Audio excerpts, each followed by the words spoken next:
इस वीडियो में आप सुनेंगे नाग पंचमी की कथा।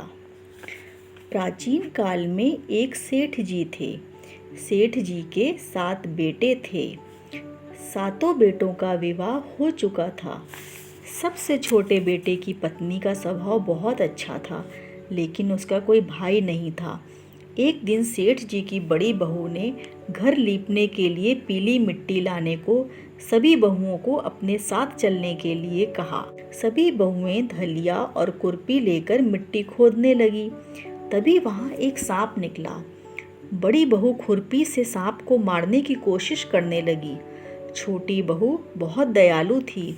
उसने बड़ी बहू को सांप मारने से रोका। छोटी बहू के रोकने पर बड़ी बहू ने सांप को नहीं मारा और सांप एक ओर जाकर बैठ गया।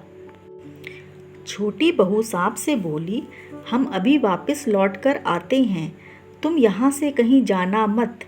ये कहकर वो सबके साथ मिट्टी लेकर घर चली गई और घर के कामकाज में वो सांप से किया वादा भूल गई। दूसरा दिन हो गया।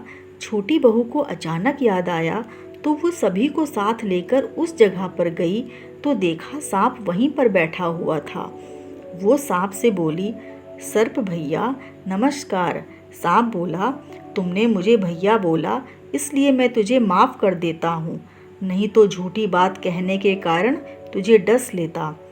वो बोली, भैया मुझसे भूल हो गई, मुझे माफ़ कर दो। सांप बोला, अच्छा तू आज से मेरी बहन हुई और मैं तेरा भाई हुआ। वो बोली, भैया मेरा कोई भाई नहीं है, मुझे बहुत खुशी हुई जो तू मेरा भाई बन गया। कुछ समय बीत गया। वो सांप मनुष्य वेश में उसके घर आया और बोला कि मेरी बहन को बुला दो। सब हैरान हो गए क्योंकि सभी यही जानते थे कि इसके तो कोई भाई नहीं था। तो सांप बोला, मैं इसका चचेरा भाई हूँ। जब मैं छोटा था तो बाहर चला गया था। अब मैं अपनी बहन को कुछ दिनों के लिए अपने घर ले जाने के लिए आया हूँ। उसकी बात सुनकर घर के लोगों ने छोटी बहू को उसके साथ भेज दिया। उसने रास्ते में बताया कि मैं वही सांप हूँ, इसलिए तू डरना नहीं और जहाँ चलने में कठिनाई हो वहाँ मेरी पूँछ पकड़ लेना। छोटी बहू उसके घर पहुँच गई। वहाँ पर बहुत सारा सोना चांदी जवाहरात देखकर वो दंग रह गई। एक दिन सर्प की माता ने उससे कहा, मैं किसी काम से बाहर जा रही हूँ, तू अपने भाई को ठंडा दूध पिला देना। लेकिन छोटी बहू को इस बात का ध्यान नहीं रहा और उसने गलती से सांप को गर्म दूध पिला दिया, जिससे सांप का मुंह बुरी तरह से जल गया। जब सांप की माँ वापस लौटी तो देखा उसका मुंह जल गया है, तो वो बहुत गुस्सा हुई, लेकिन सांप के समझाने पर शांत हो गई। तब सांप ने कहा कि अब बहन को उसके घर भेज देना चाहिए।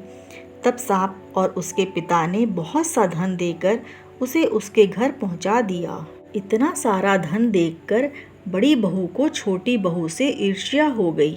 वो बोली, तेरा भाई तो बड़ा धनवान है, तुझे तो अपने भाई से और धन लेना चाहिए। सांप ने ये सुना और उसने और भी सोने की चीज़ें लाकर बहन को दी। सांप ने छोटी बहू को हीरा मणियों का एक बहुत ही खूबसूरत हार लाकर दिया। उस खूबसूरत हार की तारीफ उस देश की रानी ने भी सुनी और वो राजा से बोली कि छोटी बहू का हार मुझे मिलना चाहिए। राजा ने मंत्री को आज्ञा दी कि वो सेठ से हार लेकर जल्दी आए। मंत्री ने सेठ जी से जाकर कहा कि महारानी जी छोटी बहू का हार पहनेगी, वो हार लाकर मुझे दे दो। सेठ जी डर गए और सेठ जी ने छोटी बहू से हार लेकर मंत्री को दे दिया। छोटी बहू को ये बात बिल्कुल अच्छी नहीं लगी। उसने अपने सर्प भाई को बहुत याद किया और आने पर बोली, भैया रानी ने हार ले लिया है, तुम कुछ ऐसा करो कि जब वो हार पहने तो वो सांप बन जाए और जब वो मुझे वापस कर दें तब हीरों का और मणियों का हो जाए।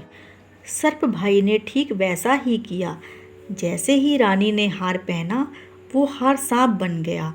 ये देखकर रानी चीख पड़ी और रोने लगी। ये देख राजा ने सेठ के पास समाचार भेजा कि छोटी बहू को तुरंत भेजो। सेठ जी बहुत डर गए कि राजा ने पता नहीं क्यों छोटी बहू को बुलाया है। वे स्वयं छोटी बहू के साथ राजा के दरबार में गए। राजा ने गुस्से से छोटी बहू से पूछा, ये तूने क्या जादू किया है? मैं तुझे सजा दूंगा। छोटी बहू राजा से बोली, राजन माफ़ कीजिए, लेकिन ये हार ही ऐसा है। मेरे गले में हीरों और मणियों का रहता है और दूसरा कोई इसे पहने तो सांप बन जाता है। ये सुनकर राजा ने सांप बना हार रानी को देकर कहा, अभी पहन कर दिखाओ। छोटी बहू ने जैसे ही उसे पहना वैसे ही हीरो मणियों का हो गया। ये देखकर राजा को यकीन हो गया और उसने खुश होकर उसे बहुत सारी मुद्राएं इनाम में दी। छोटी बहू घर लौट आई। उसके धन को देखकर बड़ी बहू ने ईर्ष्या के कारण उसके पति को बताया कि छोटी बहू के पास कहीं से धन आया है। ये सुनकर छोटी बहू के पति ने अपनी पत्नी से पूछा कि मुझे बता, ये धन तेरे पास कहाँ से आया है? तब छोटी बहू ने अपने सर्प भाई को याद किया। बहन को परेशानी में फंसता देखकर उसी समय सर्प वहां प्रकट हुआ और कहने लगा, जो मेरी बहन पर संदेह करेगा तो मैं उसे डस लूँगा। ये सुनकर छोटी बहू का पति खुश हो गया और उसने सर्प देवता का आदर सत्कार किया। ऐसा माना जाता है कि उसी दिन से नाग पंचमी का त्यौहार मनाया जाने लगा और स्त्रियां सर्प को भाई मानकर उसकी पूजा करती हैं। अगर आपको वीडियो अच्छा लगा है तो चैनल को सब्सक्राइब करें, लाइक, शेयर और कमेंट भी करें।